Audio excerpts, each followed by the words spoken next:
ये new student right? Okay, चलो हम आज से कंपटीशन एक्ट चालू करेंगे। हमने कंपटीशन और एमआरटीपी एक्ट थोड़ा सा डिस्कस किया था। बेसिकली कंपटीशन क्या होता है और एमआरटीपी एक्ट फिर से पहले एक्ट था एक, उसको रिपील किया है इसने। आज फिर हम कुछ डाउट्स होंगे तो लास्ट में क्लियर करेंगे, ठीक है? चलो, कोई एक जन मुझे 6 फीचर्स बता दो। 2 याद है? जल्दी बोलो। प्रिवेंट करता है कंपटीशन है? नहीं, देख के बोलो। prevent practices having adverse effect on competition or establishment of competition commission of India. Good. Other बोलो। Economic development of a country. ठीक है, एक बार मैं बोल देती हूँ, ठीक है? इकोनॉमी डेवलप करता है, ठीक है? Prevent practices having adverse effect on competition, establishment of commission, promote and sustain competition in India या मार्केट, ठीक है? और protect the interest of consumers, ensure freedom of trade, ठीक है? फिर हमने देखा था कंपटीशन क्या होता है, कंपटीशन की डेफिनेशन क्या होती है। तो एक्ट में तो कहीं डिफाइन नहीं है कंपटीशन, लेकिन एक सिचुएशन है मार्केट में जिसमें सेलर्स, बायर्स, पैट्रोनेज और मार्केट है, ठीक है? इसको एक और चीज हम बोल सकते हैं as a process of privately, ठीक है?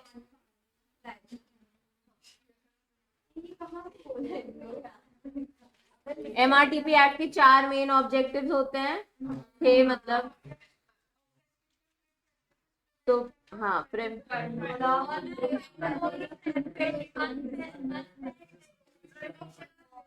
कंट्रोल ऑफ मोनोपोलीज है, बाकी prohibition of restrictive trade practice, prohibition of monopolistic trade practice, और फर्स्ट वाला प्रिवेंट,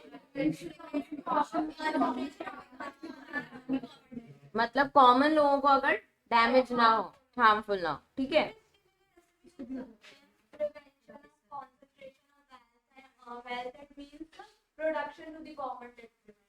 हाँ, पर उन्हें ऐसे ही डिफाइन के बाकी लिख सकते हैं, ठीक है? चलो हम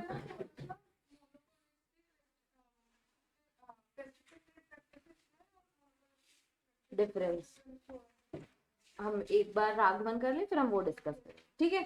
चलो चलो, राघवन कमिटी हमने डिस्कस की थी। एक कमिटी है, ठीक है? और एक पर्सन है जो इस कमिटी में मेंबर था, एसवीएस राघवन। उसने रेकमेंड किया था कि एमआरटीपी एक्ट को रिपील और रिप्लेस कर देते हैं, ठीक है? उसने क्या पॉइंट्स बोले थे, ये देखो।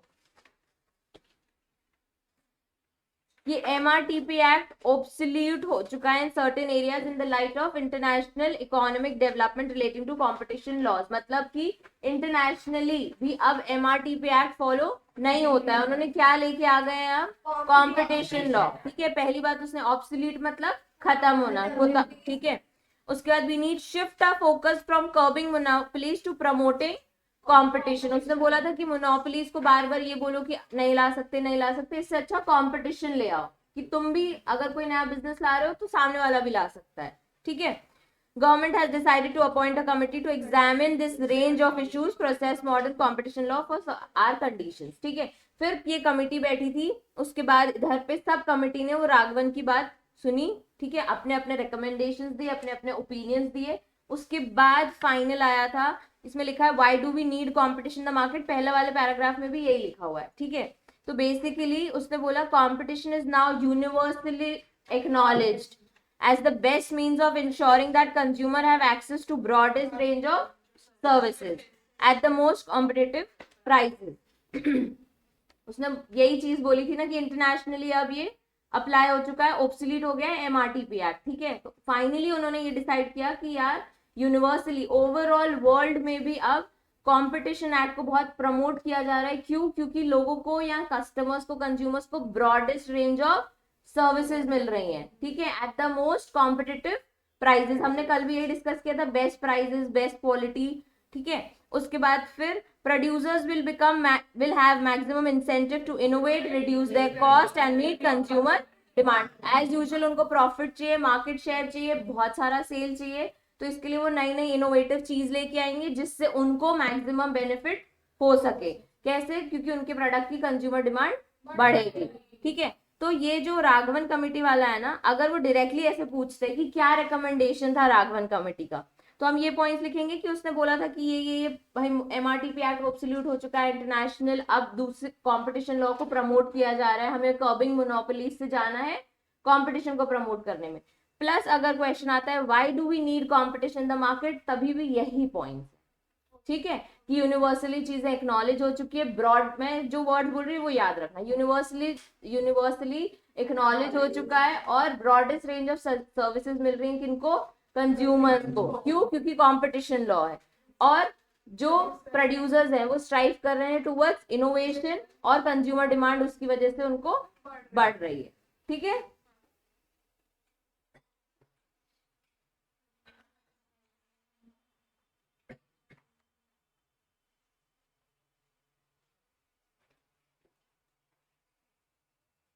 ये देखो यहाँ पे मैंने पॉइंटर्स भी डाले हुए हैं, अगर किसी को लिखना है तो ये लिख लो।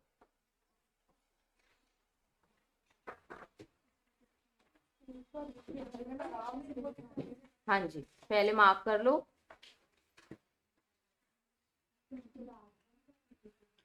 हाँ, राघवन कमेटी का पहले मार्क कर लो।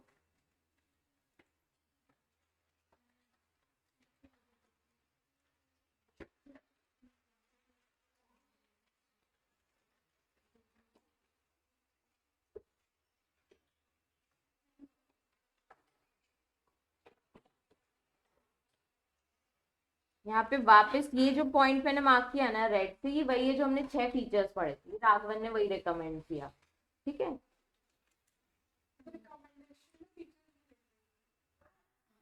वही कि उसने कंपटीशन के बेनिफिट्स बताए, तभी नीचे क्वेश्चन है why do we need competition in the market, तो वो जो हमने फीचर्स पढ़े उससे अगर हम रिलेट करें तो यही है, पर जो बॉक्स में लिखा है वो मॉड्यूल की वर्ड्स है, इसलिए हम वो टर्मिनोलॉजी याद करते हैं। ठीक है,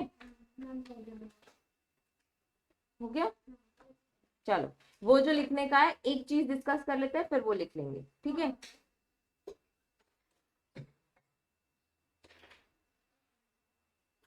डन। चलो देखो, अब आता है हमारा फाइनली एक्ट स्टार्ट हो गया, कॉम्पिटिशन एक्ट 2002। पहला है शॉर्ट टाइटल, मैंने बताया तो फर्स्ट सेक्शन यही होता है, short title, extent and commencement. इसमें 3 लाइन में डिफाइन किया है बेसिकली। सेक्शन 1 में बोला है इसका पूरा टाइटल का नाम क्या है, competition act 2002, it extends to whole of India except Jammu and Kashmir. ठीक है, इसमें नहीं लिखा है वो चीज, अब हो गया है। ठीक है, इसलिए वो चीज उन्होंने मेंशन नहीं करी है। ठीक है, देखो स्कीम ऑफ द एक्ट। ठीक है, ये जो अभी हम इतना डिस्कस कर रहे थे ना, ये ब्रॉडेस्ट रेंज ऑफ सर्विसेज क्या पर्पस है, तो स्कीम क्या लेके आई थी एक्ट, वो लिखा है इसमें। पहले डिफाइन किया गया उन्होंने कि भाई 9 चैप्टर्स में हम कंपटीशन एक्ट को बांट देते हैं, चैप्टर्स और सेक्शंस होते हैं, हर चैप्टर के अंदर फिर सेक्शंस दिए हुए हैं। ठीक है, चैप्टर 1, चैप्टर 2, 3, 4, 5 ऐसे करके पूरा उन्होंने 9 तक बताया कि 1 में भाई शॉर्ट टाइटल एक्सटेंट है, 2 में डेफिनेशंस है, 3 contains relating to establishment of commission. हम ये सारे चैप्टर्स पढ़ने वाले। ठीक है, पेनाल्टीज तक, आखिरी तक कमीशन के पास कौन अपियर होगा, सारे चैप्टर्स दिए हुए हैं। हमसे नहीं पूछने वाले वो कि चैप्टर्स क्या है कॉम्पिटिशन एक्ट के अंदर। ठीक है, इसलिए मैंने ऐसे अंडरलाइन कर दी कि कौन कौन से चैप्टर्स है, just to have a knowledge. Okay, 9 chapters हैं कॉम्पिटिशन एक्ट के, we have to go through every chapter. अच्छा, इसमें ना 2 केस लॉज दिए हैं स्कीम में। एक पहला ये है competition commission of India versus steel authority of India limited, ANR यानी अनदर, इन सिविल अपील। ठीक है, सिविल अपील में एक्चुअली कंपटीशन एक्ट, इस केस लॉ में बस जजमेंट आया था सुप्रीम कोर्ट का कि कंपटीशन एक्ट की नीड है। तो किसी ये जो है ना competition commission of India versus steel of authority, तो CCI ने जो MRTP एक्ट में भी अमेंडमेंट में आ गई थी CCI, तब उन्होंने मुद्दा उठाया था कि यार हमें कंपटीशन एक्ट की जरूरत है, क्योंकि उसमें ऐसी बहुत सारी बातें होंगी जिससे हम कुछ केस लॉस भी डिस्कस करेंगे। बाय द टाइम तुम लोग को समझ आ जाएगा कैसे लगा कि हाँ यार कंपटीशन एक्ट की जरूरत पड़ी। ऐसी बहुत सारी चीजें हुई थी, जैसे डोमिनेंट पोजीशन, हमने जो वर्ड्स डिस्कस किए हैं, ऐसे बहुत सारी चीजें हुई थी जिससे हमको लगने लग गया था कि हाँ कंपटीशन एक्ट की इम्पोर्टेंस कितनी है। ठीक है, उससे क्योंकि बहुत लोगों के फायदे भी हुए थे ना, अगर किसी को पेनाल्टी चार्ज हो रही है तो दो केसेस हैं, दोनों केसेस रीड करना जितना मैंने मार्क किया है। दोनों केसेस में एक्सप्लेन किया उन्होंने कि भाई हमें ये सारी चीजें, anti competitive agreements, abuse of dominance position, ये सब हमें अवॉइड करना है। ठीक है, उसके लिए कंपटीशन एक्ट में ऐसे प्रोविजंस लेके आओ जिससे हैवी पेनाल्टी चार्ज हो और लोग ऐसी हरकतें ना करें।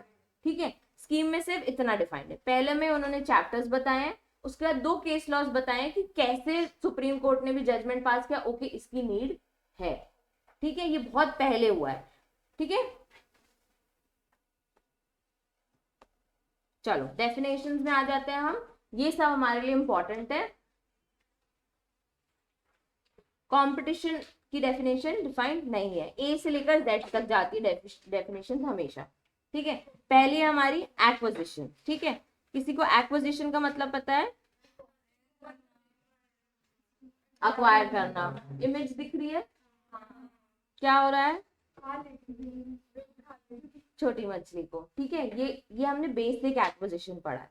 ठीक है, हमारे कंपटीशन, हर वर्ड का एक जनरल मीनिंग होता है और एक लीगल मीनिंग होता है। लीगल मीनिंग ऐसा होता है कि जैसे एक्विजिशन हमारे एक्ट में, कंपटीशन एक्ट में अलग तरीके से डिफाइंड हो सकता है और कहीं और अलग तरीके से डिफाइंड हो सकता है। यहाँ पे एक्विजिशन डिफाइंड है, ये चीज है कि ठीक है, एक कंपनी दूसरी कंपनी को अक्वायर करे, जो तुमने बोला। ठीक है, एक और है, देखो मर्जर में देखो, रेड एंड व्हाइट फिश थी। ठीक है, फिर आधी रेड है आधी व्हाइट है जो उसमें मर्ज हो रही है, और फिर देखो पूरी रेड एंड व्हाइट हो गई। ठीक है, सेम ये एक्विजिशन जो अभी हमने देखा कि बड़ी मछली छोटी मछली को कैसे देखो खा ले रही है। ठीक है, अब एक बार हम चार्ट देखते हैं। सेक्शन 2A में बोला है उन्होंने कि एक्विजिशन क्या होता है, डायरेक्टली इनडायरेक्टली। डायरेक्टली इनडायरेक्टली यानी डायरेक्टली बोल दो कि हम तुम्हें अक्वायर करें, इनडायरेक्टली किसी के शेयर्स अक्वायर कर लो या मैनेजमेंट को टेक ओवर कर लो। अक्वायरिंग या अग्री टू अक्वायरिंग, दोनों चीजों में हम क्या बोलेंगे? एक्विजिशन है। अगर अक्वायर कर लिया है या फिर अग्री कर रहे हैं कि ओके हम अक्वायर होना चाहते हैं या हम करना चाहते हैं। ठीक है, shares, voting rights, assets of an enterprise. ठीक है, क्या हम करना चाहते हैं? किसी और कंपनी के शेयर या वोटिंग राइट्स। ठीक है, यहाँ पे लिखा है एंटरप्राइज, अभी हम एंटरप्राइज की भी डेफिनेशन देखेंगे। ठीक है, उसके बाद फिर है दूसरा है कंट्रोल ओवर मैनेजमेंट या फिर control over assets of any enterprise. तो एक्विजिशन हम क्या कर रहे हैं? डायरेक्टली इनडायरेक्टली, अग्रीइंग या फिर अक्वायर कर रहे हैं। ठीक है, क्या अक्वायर कर रहे हैं? शेयर और voting right, control over management या फिर कंट्रोल ओवर। समझ आ गया? तो सबको पता है कि मैनेजमेंट में कंट्रोल यानी किसी की बोर्ड ऑफ डायरेक्टर्स पे कंट्रोल, डिसीजन मेकिंग में कंट्रोल। किसी भी एंटरप्राइज, हम कंपनी वर्ड नहीं हो, किसी भी एंटरप्राइज के अगर एसेट्स अक्वायर कर रहे हैं तो भी हम सिर्फ उसको एक्विजिशन मान लेंगे, शेयर्स या वोटिंग राइट्स। अब देखो डेफिनेशन में भी ऐसे ही एक्सप्लेन किया है, क्योंकि डेफिनेशन है इसलिए चार्ट फॉर्म में एक एक वर्ड मैंने लिख दिया, क्योंकि हमें एज इट इज पता होना चाहिए। अब देखो डेफिनेशन में भी ये लिखा है, it means directly indirectly acquiring और agreeing to acquire shares, voting rights और assets of any enterprise, control over management और कंट्रोल ओवर एनी। ये बना लो आप, हाँ वो वाला भी लिख लो, ये मैं भेज दूं। इसकी भी ले ली, ये तो मैंने अभी खोला है।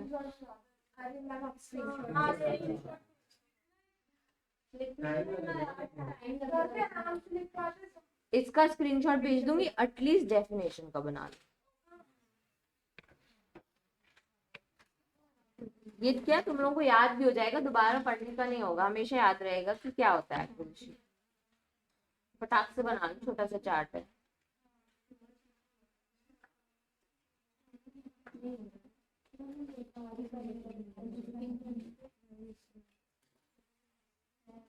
सब सेक्शन लिखने की जरूरत नहीं है, सेक्शन 2 पता है ना डेफिनेशन का, ये 2A मैंने मेंशन कर दिया था, पर पता होना चाहिए। ठीक है,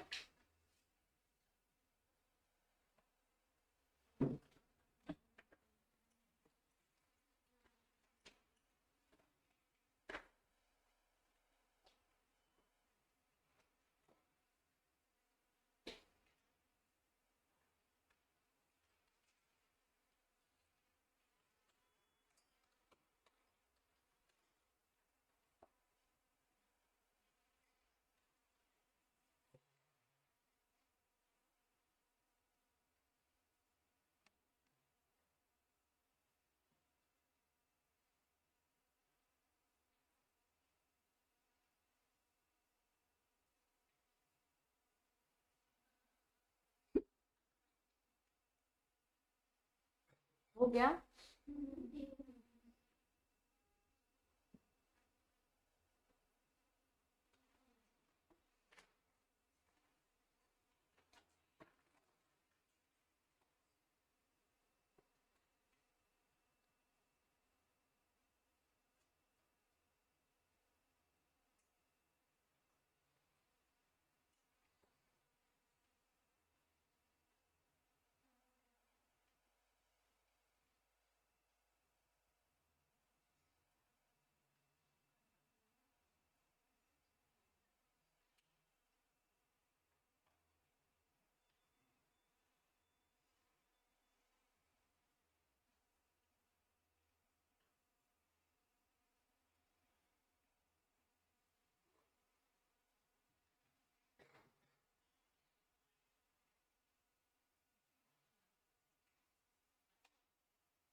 डन डन।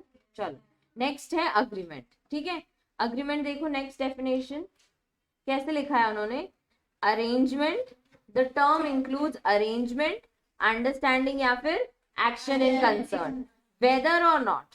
ठीक है, ये थोड़ी लीगल वर्ड्स में लिखा उन्होंने, weather or not such arrangement, understanding या फिर action in concern is in formal और इन राइटिंग। अब जब इन्होंने ये आगे वेदर और नॉट लिख दिया ना, मतलब कि फॉर्मल में है या फिर नहीं है, मतलब इनफॉर्मल है, राइटिंग है या फिर ओरल है। ठीक है, फिर नेक्स्ट पॉइंट है whether or not such arrangement, understanding or concert is intended to be enforceable by legal proceeding. मतलब अगर आपने रजिस्टर्ड कराया है या फिर नहीं कराया, मतलब लीगली एनफोर्सेबल बाय लॉ है या फिर नहीं है, तो सबको हम क्या बोल देंगे? अग्रीमेंट। अच्छा, मैं अब तुम लोग से क्वेश्चन पूछती हूँ, फिर हम इसको भी चार्ट में बना लेंगे। सबको समझ आ गया? मतलब अग्रीमेंट फॉर्मल हो, रिटन हो, ओरल हो या फिर एनफोर्सबल बाय लॉ हो या फिर ना हो। ठीक है, अब एक बात बताओ कि अगर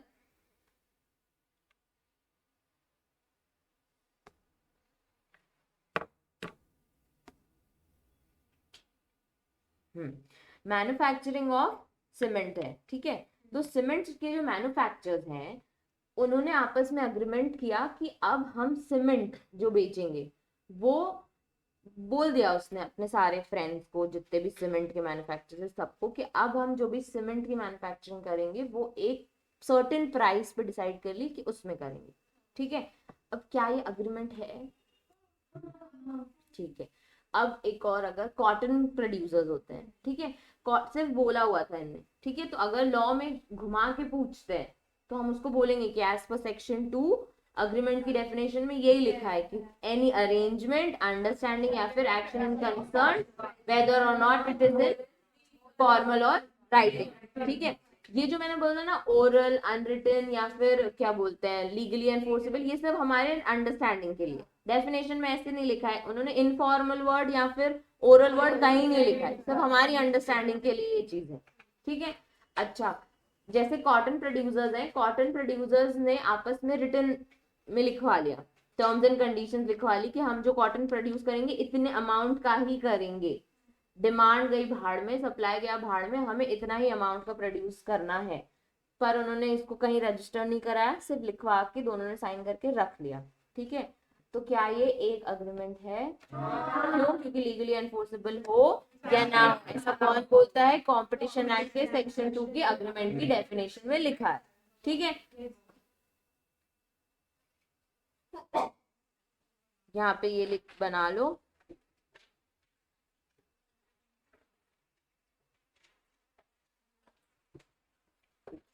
अग्रीमेंट में अरेंजमेंट, अंडरस्टैंडिंग, एक्शन, कंसर्न, मैंने लिख दिया है formal slash informal, written slash oral. ये अंडरस्टैंडिंग के लिए हमें सिर्फ क्या जाता है? फॉर्मल और रिटन। तुम्हें नहीं लिखना है तो तुम मत लिखो। सेम एनफोर्सेबल बाय लॉ और नॉट, क्योंकि मैंने वेदर और नॉट वर्ड नहीं लिखा, बाद में पढ़ने में समझने में दिक्कत होती है इसलिए।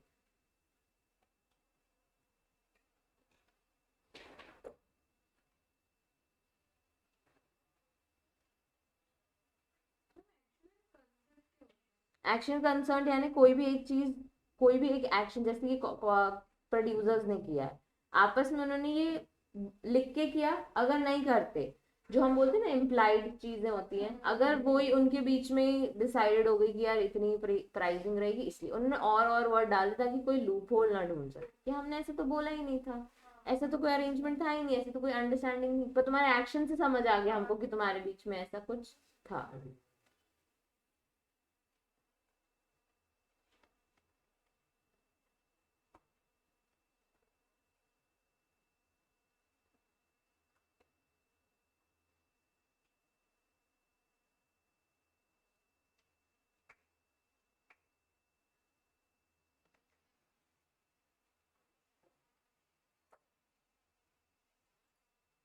इजी, ठीक है, हमने एक्विजिशन अग्रीमेंट दोनों देख लिए।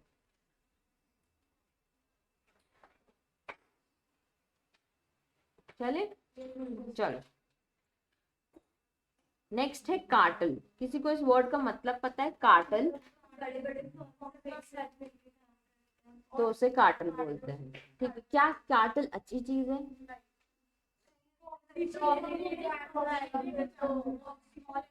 कम हो जाता है, और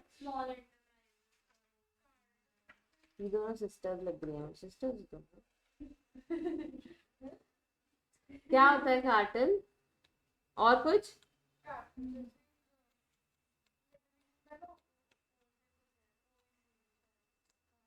देखो तो हमने डेफिनेशन में देखे हो। चलो देखो, कार्टल में क्या बोलता है? कार्टल क्या इंक्लूड करता है? एक एसोसिएशन है, ठीक है, एसोसिएशन ऑफ किसके? Producers, seller, distributors, traders, service provider, who by agreement, अभी हमने अग्रीमेंट की डेफिनेशन देख ली, ठीक है, among themself limit, control or attempt to control production, distribution, sale, price, trading or provision of services. देखो, जब एसोसिएशन बनता है, ठीक है, फॉर कंट्रोलिंग प्राइस या फिर प्रोडक्शन, ठीक है, तो उसे हम क्या बोलते हैं? कार्टल। और ऐसी चीजें कंट्रोल करने के लिए अगर आप कार्टल फॉर्म कर रहे हो, एसोसिएशन फॉर्म कर रहे हो, तो आप गलत हो, ठीक है, इसके अंदर आप गिल्टी माइंड में कवर हो जाते हो। गिल्टी माइंड मतलब उसका मैक्सिम बता, ठीक है, चलो। The nature of cartel is to raise price above the competitive level, resulting injury to consumers to economy. For consumers, cartelization result in higher prices, poor quality, less no choice for goods or services. ठीक है, मतलब cartel form होना गलत चीज है। अगर लोग मिलके ऐसे, देखो एग्जाम्पल समझते हैं कार्टल के एग्जाम्पल, ये पता है सबको? ठीक है, ये एक एग्जाम्पल है कि एक कंपनी है,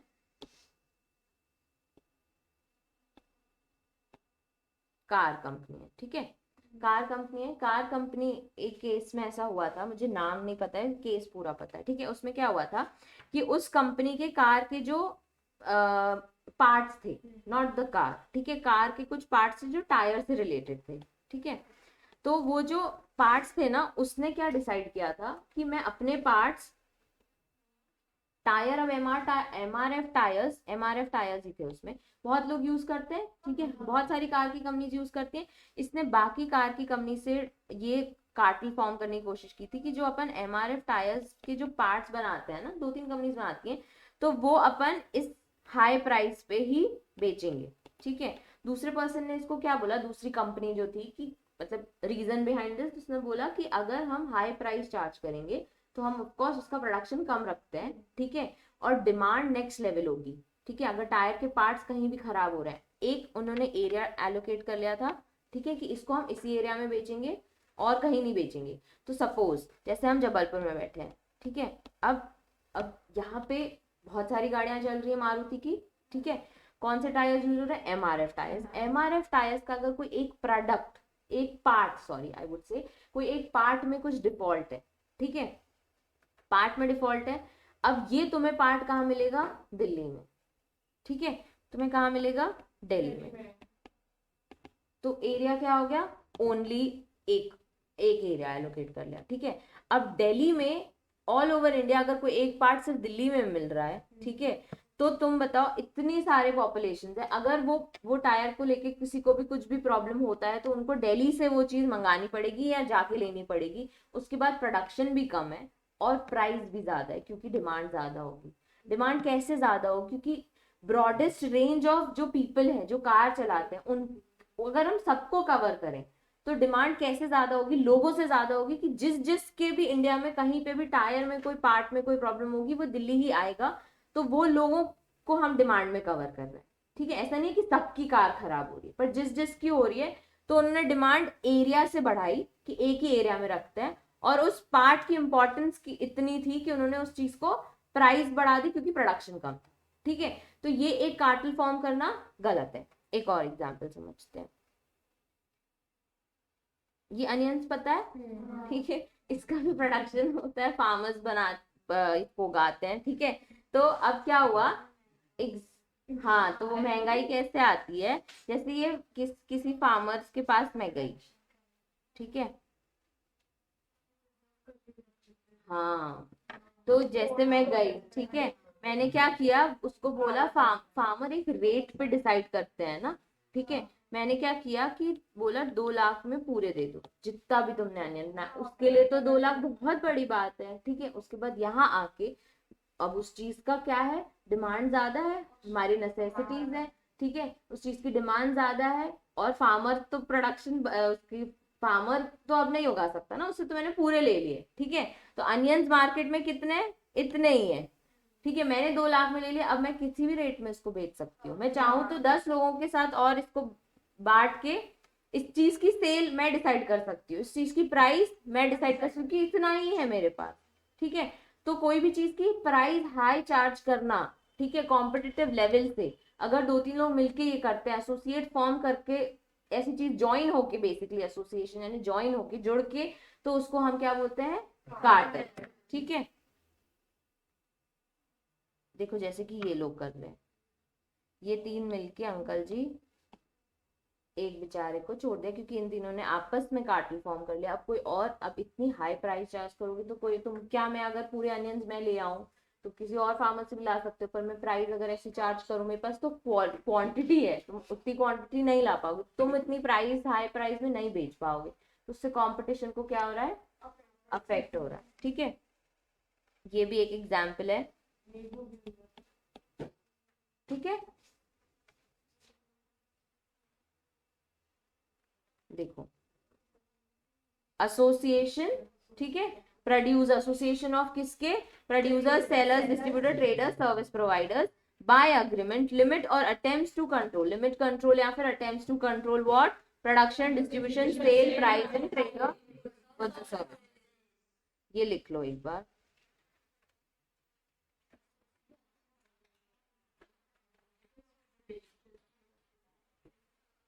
क्या,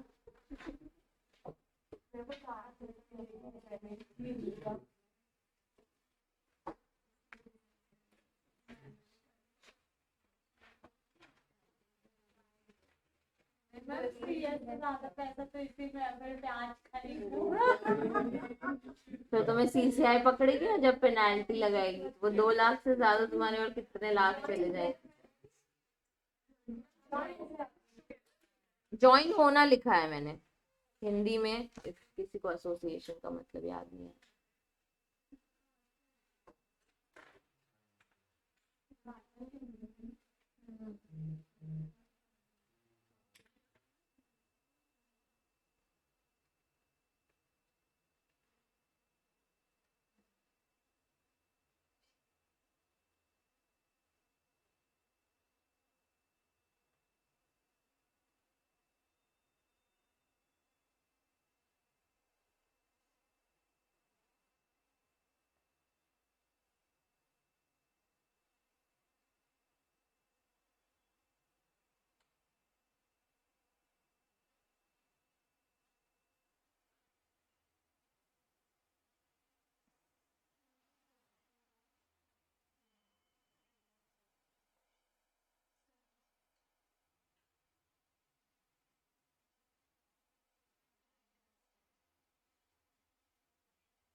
सिर्फ इतना भी पढ़ा तो ग्रामर हम बाकी की बना लेंगे क्या, इंक्लूड।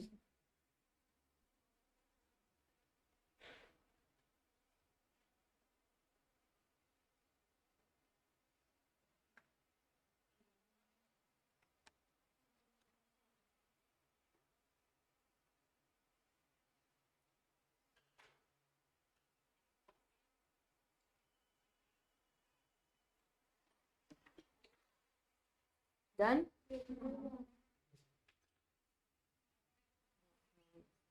चले,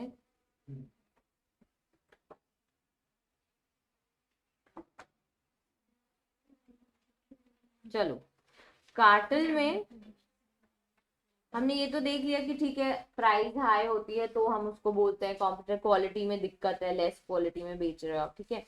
ये इंटरनेशनल कार्टल भी होता है, इम्पोर्ट कार्टल भी होता है और एक एक्सपोर्ट कार्टल भी होता है, ठीक है। इंटरनेशनल कार्टल कब होता है, तीन टाइप के कार्टल है, ठीक है, इंटरनेशनल, इम्पोर्ट और एक्सपोर्ट, ठीक है। इंटरनेशनल कार्टल कब होता है, when all the enterprises in the cartel, ठीक है, मतलब जितने भी लोग एसोसिएशन बना रहे हैं सारे enterprise in the cartel are based in the same country और when the cartel affects the market of more than one country, ठीक है। तो हमें वर्ड याद रखना है कि अगर वो कार्टल अफेक्ट करता है मोर देन वन कंट्री को तो हम उस कार्टल को क्या नाम देंगे, इंटरनेशनल मार्केट। इम्पोर्ट मार्केट में कब होता है, enterprise including an association of enterprise gets together for the purpose of imports into the country, import करना सबको पता होगा ना, कंट्री में कुछ ना।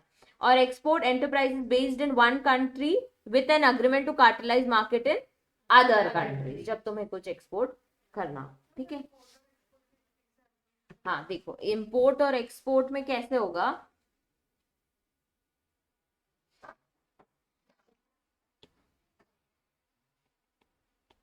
एप्पल पता है सबको, एप्पल कंपनी या फिर सैमसंग कंपनी, ठीक है। दोनों कंपनीज कहाँ की है, अब्रॉड की, यहाँ की नहीं है, ठीक है। जब हम अब यहाँ पे हम तो एप्पल और सैमसंग हम लोग सबसे ज्यादा यूज कर रहे हैं इंडिया में, ठीक है। जब हम इंपोर्ट के लिए कार्टल फॉर्म कर देंगे, जैसे कि सपोज हमें पता है कि दुबई में सबसे सस्ते मिलते हैं एप्पल और सैमसंग सपोज, ठीक है। तो हमने क्या किया, वहां पे ऐसा होता है जनरली 8,000 10,000 से बस इतना ही रेट कम होता है, ठीक है। अब दो तीन लोगों ने जो एप्पल और सैमसंग मतलब मोबाइल स्टोर्स हैं जो, उन्होंने कार्टल फॉर्म किया कि इंपोर्ट करते हैं अपन, वैसे भी सब इंपोर्ट होता है, तो अपन जबलपुर में बैठ के चारों लोग मिलके खूब सारे एप्पल सैमसंग के फोन्स इंपोर्ट करा लेते हैं, इंपोर्ट करा लिए, ठीक है। अब जो चीज 1 लाख रुपीज में मिलती थी, यानी कि सपोज आईफोन 14 आ गया है, ठीक है, 1 लाख रुपीज में मिलती थी, इन लोगों को मिल जाएगी 90,000 सपोज, ठीक है। अब इन लोग लॉट में मंगाएंगे तो ऐसा तो नहीं है 90 में मिलेगी, हो सकता है 80 का एक फोन कर दे वो, क्योंकि सब मंगाएंगे, ठीक है। सब अलग अलग जोन में बैठे हैं, अपने अपने ऑर्डर प्लेस कर रहे हैं, ठीक है। अब जब इन्होंने इतने सारे एप्पल और सैमसंग दोनों फोन्स मंगा लिए, दो लोग सैमसंग का बिजनेस कर रहे हैं, ये सोच लिया दो लोग एप्पल का बिजनेस कर रहे हैं। आज की डेट में अगर तुम लोगों को पता चले कि एप्पल के फोन्स दो स्टोर हैं, ठीक है, ये दो स्टोर है, दो स्टोर्स में तुमको जो 1 लाख आईफोन 14 मिलने वाला था तुमको, वो तुमको भी 95,000 में मिलेगा, वहीं से लोगे, तुम क्यों जाओगे आई स्टोर, वो जो है प्रॉपर आई नेक्स्ट और ये वो, यहीं से उठाओगे। Same goes with Samsung, fold आया, सैमसंग फोल्ड 24 आने वाला है, S24 और ये सब, तो तुम वही स्टोर में जाके लोगे, ठीक है। अब इनने क्या किया कि ये एक हो गया 95,000 का इन्होंने बेचना चालू किया, जैसे ही लोग इनके पास गए, ठीक है, डिमांड इनको समझ आ गई कि हमारे पास तो बहुत डिमांड आ गई है, हमारे पास n नंबर ऑफ आईफोन 14 आज की डेट में मिलेगा आपको, बताओ। आपने आज ऑर्डर प्लेस नहीं करना, कोई अमेजोन से नहीं रुकना, हमारे पास इतना स्टॉक है कि आज की आज में हम आपको देंगे, ठीक है। मार्केट में कोई चीज 1 लाख में मिल रही थी, ठीक है, जिसको फोन चाहिए, अगर उसकी नेसेसिटी है, लग्जरी लाइफ वाले जो लोग हैं जिनको आईफोन ही रखना है, वो 95 क्या 1,15,000 में भी ले लेंगे इसके पास जाकर, आई एम वेरी श्योर। वो बोलेंगे 15,000 या लाख रुपए खर्च करे, 15 और दे दो क्या ही है, 5 और दे दो, वो 1,05,000 में भी कमा लेंगे। वो सोचो 80,000 का फोन कितने में भी कमा सकते हैं आप, एक की आज की डेट में मिलेगा। अब जबलपुर में अगर इतना स्टॉक आ गया, दूसरी सिटीज भी बोलेंगे, इंदौर में भी पता चल जाएगा कि यार जबलपुर वालों के पास है, ऑर्डर प्लेस्ड, आज के आज में कोरियर हो जाएगा, स्पीड पोस्ट करवा दूं। ऐसे कार्टल फॉर्म होते हैं फॉर इम्पोर्ट को। सेम अगर एक्सपोर्ट है, अगर आप यहाँ बैठ के कोई चीज, हम लोग टर्मरिक वगैरह एक्सपोर्ट करते हैं, तो हम इंटरनेशनल लोगों से, मतलब अब्रॉड में बैठे लोगों से अगर हाई प्राइस चार्ज कर रहे हैं किसी चीज की, वो बेचारों को वैसे भी पता नहीं होता कि क्या है, क्या रेट है एक्चुअल में, और हम हाई चार्ज करते हैं, पर एक कॉम्पिटिटिव लेवल से, मतलब जो चीज वो कोई और कंट्री से भी ले सकते हैं, उससे भी अगर हम हाई प्राइस में चार्ज करें तो हम कार्टल फॉर्म में बैठ जाएंगे। दो तीन लोग भी मिलके, it's not like one, it includes an association, so anybody coming and joining together to control or limits to control, attempts to control this production, मतलब हर चीज कि हम कोई भी सेल कंट्रोल कर लें, प्रोडक्शन कम करेंगे। आज बहुत नॉर्मल एग्जांपल है यार, हमारे लिए नेसेसिटी है ये अनियंस और ये वेजिटेबल्स, जितनी भी वेजिटेबल्स हैं, अगर हमने इनके इनके प्रोडक्शन कंट्रोल कर लिए तो हम ऑटोमेटिकली उस चीज के लिए हाई प्राइस चार्ज करेंगे। कोविड में सबसे ज्यादा हुआ है, जो चीज जितने में मिल रही थी तुम लोग लेने रेडी थे कि यार स्टॉक रख लो, सड़ी मैगी का स्टॉक रख रहे थे लोग कि फिर नहीं मिलेगी, फिर इसका प्रोडक्शन नहीं आएगा। तो वो पूरा डिपेंड करता है हम कंज्यूमर की डिमांड से, वो कितनी भी घटिया क्वालिटी की हो हम सब लेने रेडी थे। ठीक है, तो हाई प्राइस लो क्वालिटी, अगर लोग जुड़ के ये काम कर रहे हैं तो उसे हम क्या बोल रहे हैं, कार्टेल। ये मार्क कर लो, ये तीनों पॉइंट्स में वही लिखा हुआ है, इंपोर्ट, एक्सपोर्ट और इंटरनेशनल कार्टल। यही है ना ऊपर वाला अग्रीमेंट था, पॉइंटर्स ही है उसमें तो।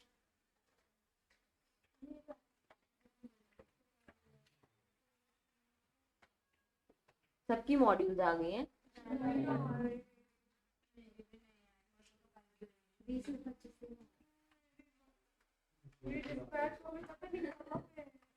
सेम डेट पर डिस्पैच हुई होती है उसकी कंपनी, पोस्ट ऑफिस से नहीं आ रही है ना। मैं आज ऑफिस से लड़ूंगी, देखना बोलूंगी सर दोनों किया मार्क, हाँ ये भी हो गया।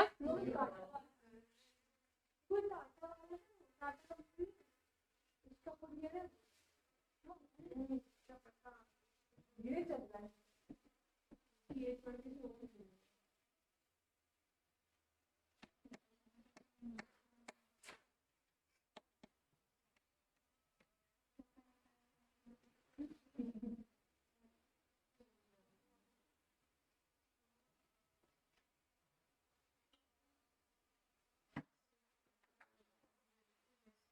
चलो ये बहुत इंपॉर्टेंट, मार्क कर लो, मार्क तो करो। some of the conditions that are conducive to cartelization are as follows। देखो हम देख रहे हैं कार्टल क्या होता है, हमने कार्टल का मीनिंग देख लिया, टाइप्स देख लिया, अब कुछ ऐसी कंडीशंस हैं जिससे पता चल सकता है कि ओके कार्टल में हैपन, या ऐसी कंडीशंस जिससे हमें समझ आ जाए कि यहाँ पे कार्टल फॉर्म हो रहा है। ये कंड्यूसिव वर्ड का मतलब ही यही है, ठीक है, जिससे हम जज कर सकें कि कार्टल फॉर्म हो रहा है। ओके ये तरीका है कि शायद यहाँ पे कार्टल फॉर्म हो सकता है। ठीक है, तो ये कंडीशंस एज इट इज हमें याद करनी है, जैसी है, इसका कोई पॉइंटर नहीं, खुद ही पॉइंट्स में दी हुई है, इनके मीनिंग हम समझ लेते हैं और फिर हम कार्टलाइजेशन पूरा समझ लेंगे। ठीक है, कार्टल का मीनिंग सबको समझ आ गया ना। अब पहला पॉइंट, इसके मीनिंग तुम लोग समझा सकते हो तो तुम लोग बताना। ठीक है, पहला पॉइंट है हाई कॉन्सेंट्रेशन फ्यू कॉम्पिटिटर्स। क्या इसको हम रिलेट कर सकते हैं, क्या कार्टल फॉर्म हो रहा है, कॉम्पिटिटर्स नहीं है, हाई कॉन्सेंट्रेशन है। कैसे, सिर्फ कुछ ही लोग हैं जो प्रोडक्शन कर रहे हैं, कुछ ही लोग हैं जो सेल कर रहे हैं, कोई और कॉम्पिटिटर एंटर नहीं हो पा रहा है। इससे हम सोच सकते हैं क्योंकि वो कुछ लोगों ने कार्टल फॉर्म कर लिया है कि यार इसमें हम किसी और को एंटर नहीं होने देंगे। जैसे जैसे हल्दीराम है, अगर वो नमकीन उस सिर्फ वो और एक आध लोग बालाजी वगैरह यही लोग बना रहे, तो हो सकता है कि कोई और एंटर नहीं हो पा रहा हो मार्केट में, तो उनने कार्टल फॉर्म कर लिया हो। ठीक है, नेक्स्ट है हाई एंट्री एग्जिट बैरियर। का मतलब समझ आ रहा है, अब तो कॉम्पिटिटर्स एंटर हो रहे हैं, एग्जिट बैरियर्स क्यों नहीं जा रहे हैं,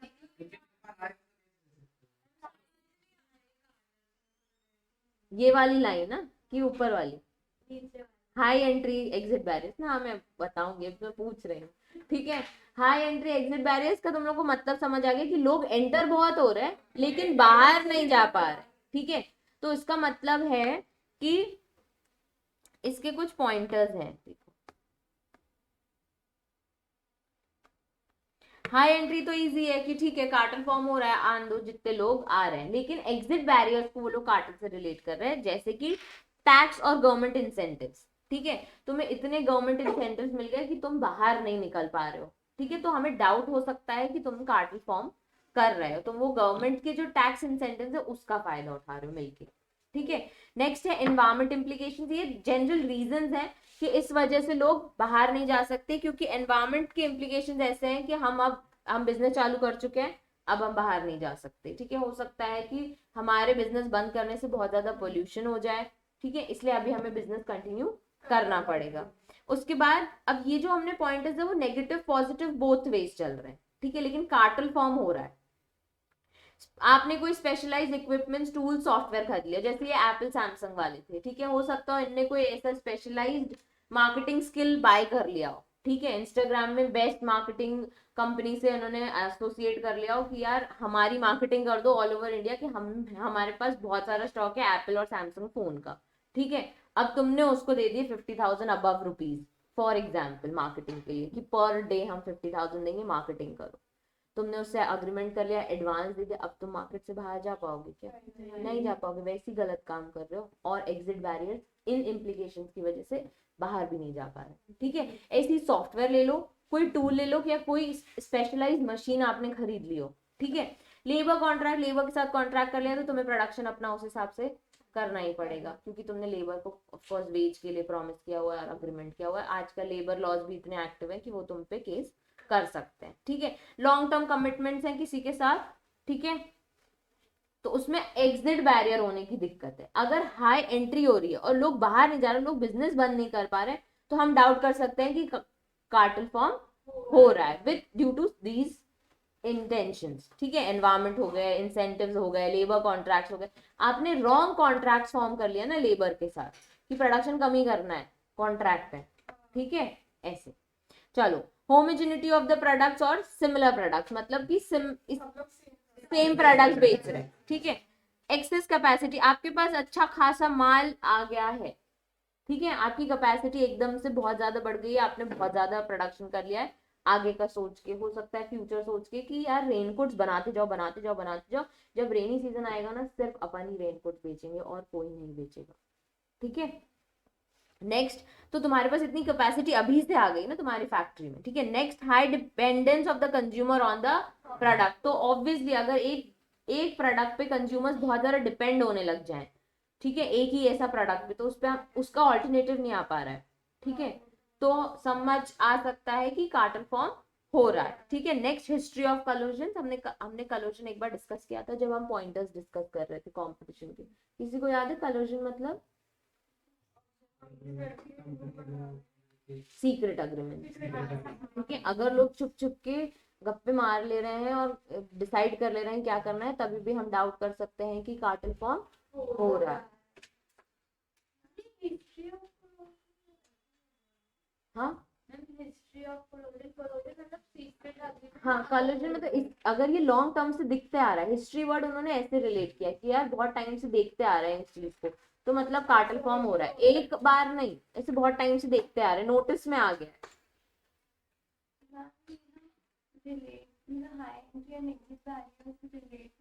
कार्टल से।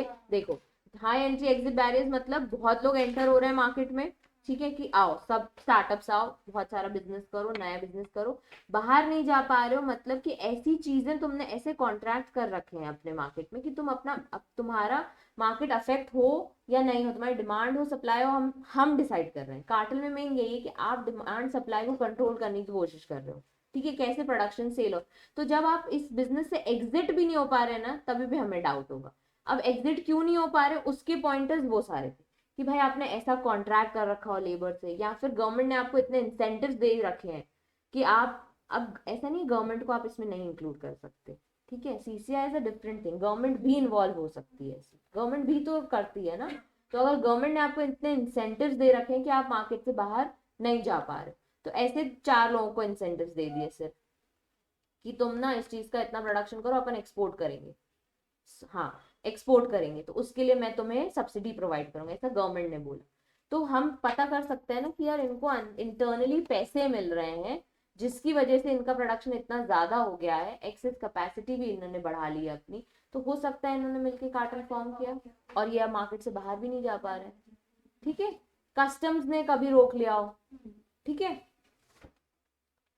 ये पॉइंट्स याद कर लो, high concentration, few competitors, high entry exit barrier, homogeneity of product, similar production cost, सबने अगर अपनी कॉस्ट सेम कर ली तभी भी हम डाउट कर सकते हैं कि कुछ गड़बड़ है, ठीक है। Access capacity, high dependence of the consumers on that product और हिस्ट्री ऑफ पोल्यूशन, अभी याद हो जाते हैं पर कीप ऑन रिवाइजिंग तो ये एकदम याद हो जाएंगे।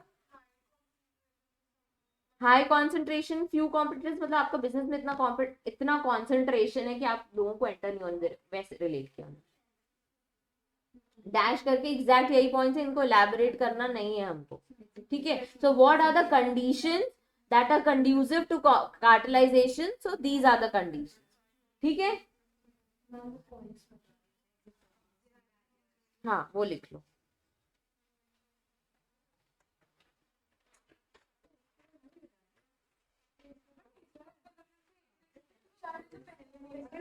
वही तो बोल रही हूँ कि काफी टाइम से कर रहा हूँ, एक बार नहीं काफी टाइम से अगर ये चलता आ रहा है तो हम पकड़ सकते हैं आपको कि आपने कार्टेल फॉर्म किया। कहीं भी अगर आप प्राइसिंग, प्रोडक्शन, सेल को डिस्टर्ब करने की कोशिश कर रहे हो मिलके, तो हम उसको कार्टेल में कवर कर लें।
डन,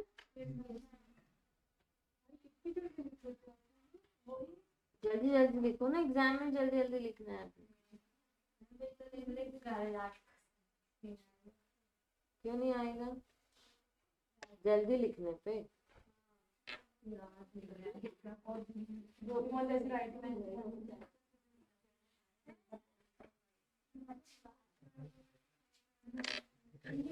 चलो कमिटमेंट, अब देखो नेक्स्ट है चेयरपर्सन। डेफिनेशन में चेयरपर्सन यानी chairperson of competition of commission of India, ठीक है, जो भी अपॉइंट होगा सिर्फ इतना ही डिफाइंड है। कमीशन यानी कंपटीशन कमीशन ऑफ इंडिया, सिर्फ इतना ही लिखा है, ठीक है। कंज्यूमर, कंज्यूमर यानी हम लोग, ठीक है। डेफिनेशन कैसे लिखी है, include only such purchasers or buyers who make purchases for their own consumption or earn their livelihood, ठीक है। अब देखो कंपटीशन एक्ट में थोड़ा सा स्लाइट डिफरेंस है of consumer definition with consumer protection act से, ठीक है, दोनों में थोड़ा डिफरेंस है। दोनों में यही बातें हैं, पहला कि कोई भी पर्सन जो गुड्स बाय करता हो फॉर कंसिडरेशन, ठीक है, पेड और पार्टली पेड, फिर वर्ड्स लिखे हैं पेड और प्रॉमिस्ड और पार्टली पेड और पार्टली प्रॉमिस्ड, ठीक है।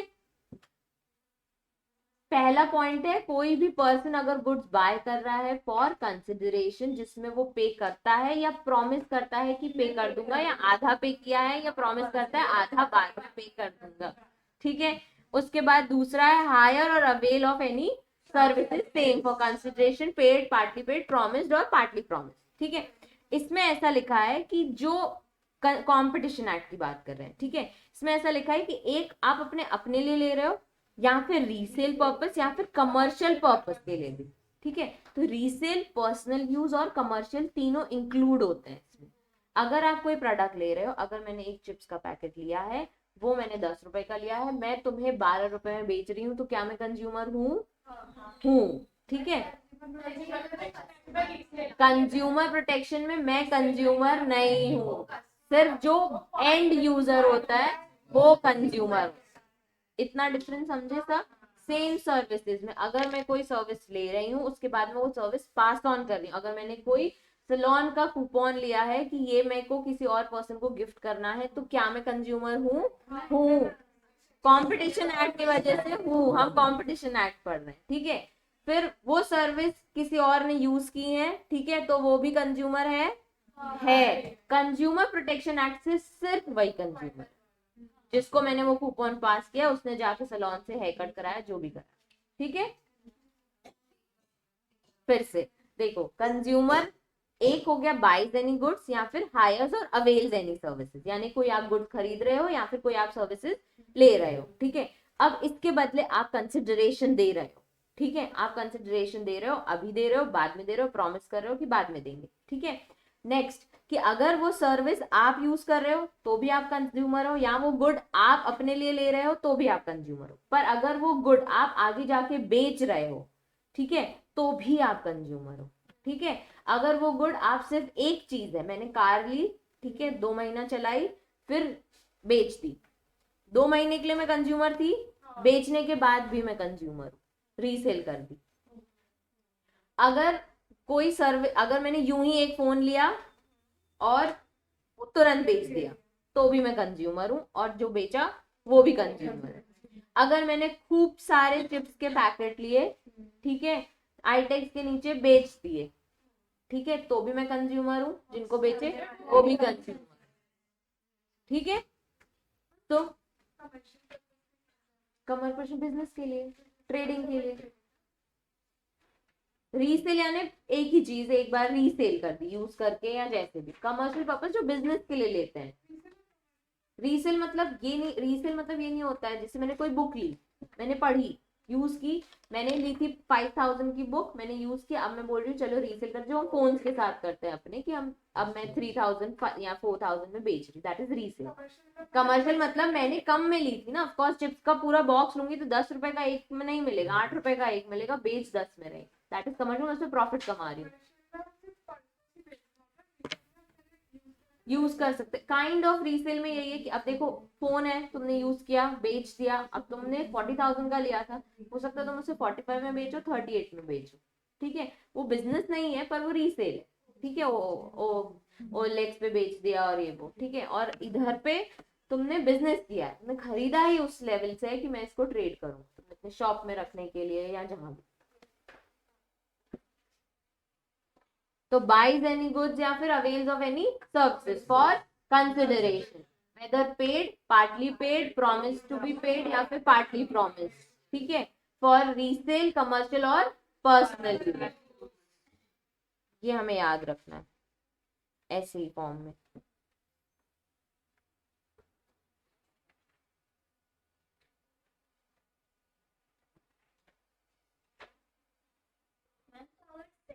चीजों को भी बेचा है तो भी ना, हाँ सेकेंड हैंड चीजों को बेचा है तो कंपटीशन एक्ट के हिसाब से कंज्यूमर हो। लेकिन अगर उसके हिसाब से कंज्यूमर, जब हम कंज्यूमर प्रोटेक्शन एक्ट में जाएंगे तब हम वहां की डेफिनेशन भी डिस्कस करेंगे, वहां पे 3-4 केस लॉज भी हैं इससे रिलेटेड, जहां हम बोल सकते हैं कि आप कंज्यूमर नहीं हो, पर कंपटीशन एक्ट सबको कंज्यूमर बोल रहा है, सब कंज्यूमर हो।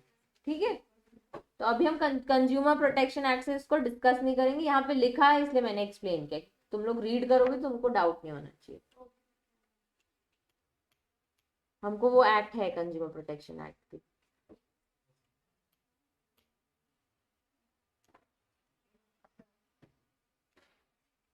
ठीक है, फिर डीजी, डीजी यानी डायरेक्टर जनरल, जो सीसीआई का छोटा भाई होता है, सर्किट होता है, उसको बोलता है जाओ इन्वेस्टिगेशन करके आओ, ठीक है। तो मुन्ना भाई का सर्किट होता है। Include additional joint deputy assistant, मतलब डीजी सर्किट को और लोग अपने अंदर अपॉइंट करने हैं तो वो कर सकता है। तो डीजी का मतलब यही है कि डायरेक्टर जनरल 16(1) में, यानी जब सीसीआई के अंडर होता है, सीसीआई का पर्सन है, चेयरपर्सन, हाँ वही चेयरपर्सन। इसके बाद है एंटरप्राइज, ठीक है। एंटरप्राइज में दो चीजें इंक्लूड कर रहे हैं, मींस अ पर्सन या फिर डिपार्टमेंट ऑफ गवर्नमेंट, ठीक है। एंटरप्राइज को पर्सन क्यों बोल रहे हैं? जो भी बिजनेस कर रहा है, ठीक है, जो कंपटीशन में बैठा है अकेला, ओके, उनको हम सबको पर्सन बोल रहे हैं। अच्छा, पर्सन की डेफिनेशन आएगी अभी कि जिसमें कंपनी, इंडिविजुअल, एचयूएफ सब आ जाए, हाँ, ठीक है। इसलिए उन्होंने दो चीजों में डिवाइड कर दिया, एंटरप्राइज यानी पर्सन या फिर डिपार्टमेंट ऑफ गवर्नमेंट। देखो गवर्नमेंट भी इंक्लूड कर रहे हैं। अच्छा, गवर्नमेंट दो फंक्शंस करते हैं, सोवरेन फंक्शंस और नॉन सोवरेन। तो इसमें non sovereign functions include engage in activity relating to, हाँ, सोवरेन फंक्शंस इंक्लूड नहीं करते हैं, ठीक है। It does not include any activity of central government relating to sovereign functions of the government, यानी कि ऑटोमेटिक एनर्जी, करेंसी, डिफेंस और space.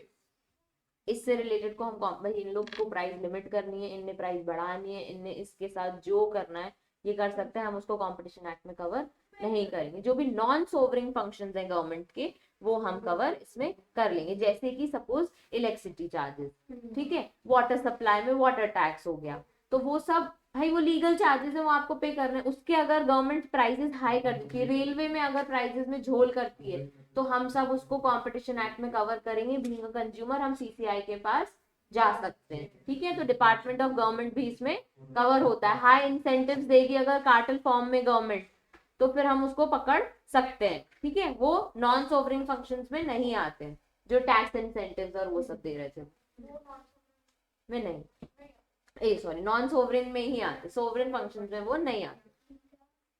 Government tax incentives देती है, जैसे कि टैक्स बेनिफिट्स देती है, ठीक है, तो वो हम नॉन सोवरेन फंक्शंस में ही कवर करेंगे वो सब, ठीक है। दे सकती है, तो अगर वो अपना, पर वो इन बिजनेसेस में नहीं कवर हो सकती ना। देखो गवर्नमेंट वैसे भी लॉयल चलेगी ना, उसको तो सारे लॉ पता है, उसके तो इर्द गिर्द ही घूम रहे हैं ना लीगल लोग, पर हमने एक्ट में कवर किया है कि गवर्नमेंट भी तुम लोगों को पोक नहीं करे, ठीक है।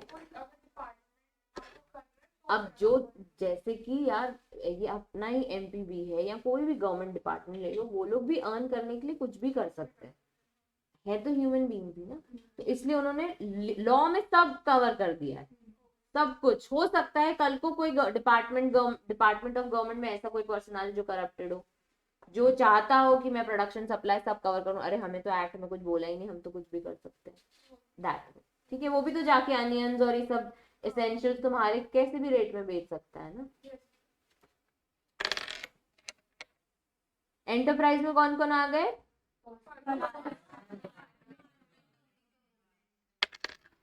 अच्छा, इसमें ना ये सब कवर होते हैं। पर्सन और department of government engage in any activity relating to production, control of goods, article of provision, any kind of investment, business, acquiring, holding, underwriting, dealing with share, मतलब ये लोग सब अगर ऐसे बिजनेसेस कर रहे हैं तो उनको क्या बोलेंगे? एंटरप्राइज।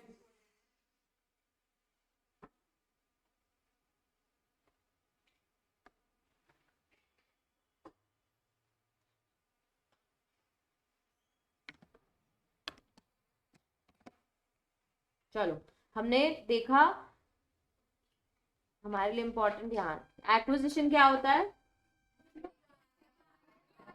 अब जो डेफिनेशन में वो बोलो, मुझे मत जनरल इनडायरेक्टली अक्वायरिंग या फिर agreeing to acquire self voting management, ठीक है। अग्रीमेंट यानी अंडरस्टैंडिंग, अरेंजमेंट और actually concert, whether or not formal, whether or not enforceable by law, और ठीक है। कार्टेल यानी कोई भी association, production, producers, sellers, distributors, traders, service providers to attempt to control or limit sale price service, ये हो गए कार्टल। कार्टल के तीन टाइप है, इंटरनेशनल, इंपोर्ट और export. There are some conditions which are conducive to cartelization and they are exit barrier, homogeneity of the product, similar production cost, high dependence on or history of collusion. Consumer यानी any person who buys any goods or avails any services for consideration. फिर paid partly from, फिर resale, commercial और personal. ठीक है, ऐसी enterprise यानी person और department का service which are involve in यही production, goods, sale of services, कोई बिजनेस को अंडरटेक करना, होल्डिंग कंपनी बनाना, अक्वायरिंग करना, शेयर देना, डिबेंचर्स करना, इन्वेस्टमेंट करना, ये सब जो लोग कर रहे हैं वो एंटरप्राइज में कवर हो जाएंगे। ठीक है, बाकी हम कल करेंगे। मैम वो हाँ। इंटरनल और एक्सपोर्ट वाला था ना, वो भी भेज दो।